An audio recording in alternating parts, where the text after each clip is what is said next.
നമ ശിവായ.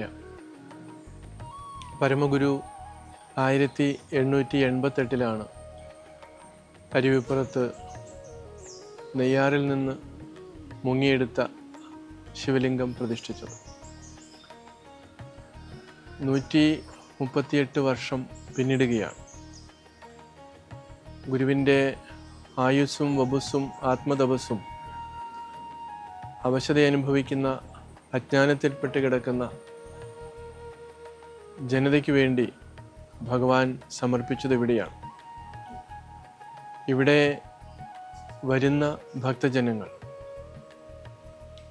വളരെ ഭക്തിയോടും വിശ്വാസത്തോടും കൂടി എത്തിച്ചേർന്ന് അവർ ഇവിടെ ശങ്കരൻകുഴിയിൽ മുങ്ങി കുളിച്ച് ഇവിടെ വന്ന് ദർശനം നടത്തി തിരിച്ചു പോകാറുണ്ട്.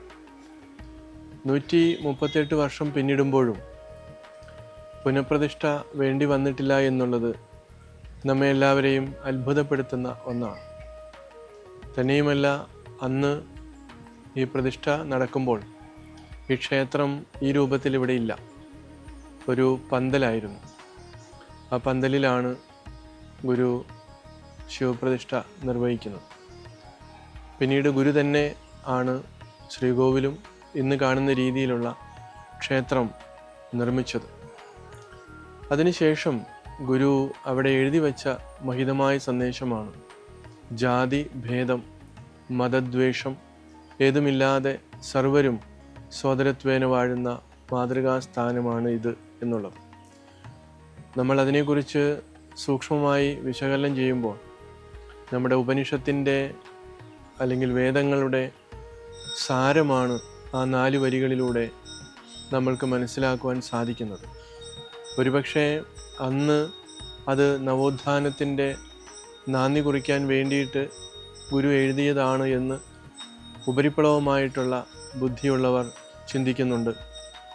പക്ഷേ ആധ്യാത്മികമായ തലത്തിലേക്ക് നമ്മൾ നോക്കുമ്പോൾ ഈ സോദരത്വേന വാഴുന്ന ഒരു മാതൃകാ സ്ഥാനം സൃഷ്ടിക്കണമെങ്കിൽ ഓരോ മനുഷ്യനിലും കുടികൊണ്ടിരിക്കുന്ന, അവൻ വിശ്വാസിയോ അവിശ്വാസിയോ ആയിക്കൊള്ളട്ടെ, ഏത് മതത്തിലും വർണ്ണത്തിലും വർഗത്തിലും പെട്ട ആളായാലും ഈ സോദരബുദ്ധി വരണമെങ്കിൽ അവനിൽ കുടികൊള്ളുന്ന കാമ ക്രോധ ലോഭ മോഹ മതമാത്സര്യാദികൾ മാറുകയും തെളിഞ്ഞ ആ ഒരു ബുദ്ധിയും ഹൃദയവുമൊക്കെ ഉണ്ടാകുകയും വേണം.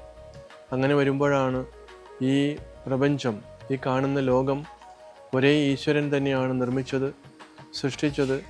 നമ്മളിലെല്ലാവരിലും എല്ലാ ജീവജാലങ്ങളിലും കുടികൊള്ളുന്ന ആ ജീവൻ എന്ന് പറയുന്നത് ആ ഈശ്വരൻ്റെ ചൈതന്യമാണ് എന്നുള്ള ബോധ്യം ഉണ്ടാകണം.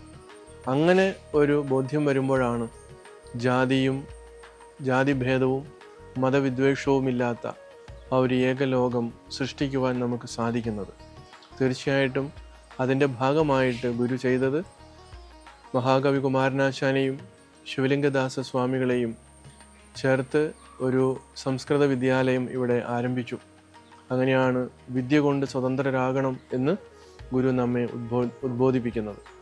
അങ്ങനെ എല്ലാത്തിൻ്റെയും മൂലസ്ഥാനമായ അരുവിപ്പുറം ശിവക്ഷേത്രം ഇന്ന് മറ്റുള്ളവർക്ക് ലോകത്തിന് വെളിച്ചം ഏകുവാൻ വേണ്ടിയിട്ടാണ് നിലകൊള്ളുന്നത്.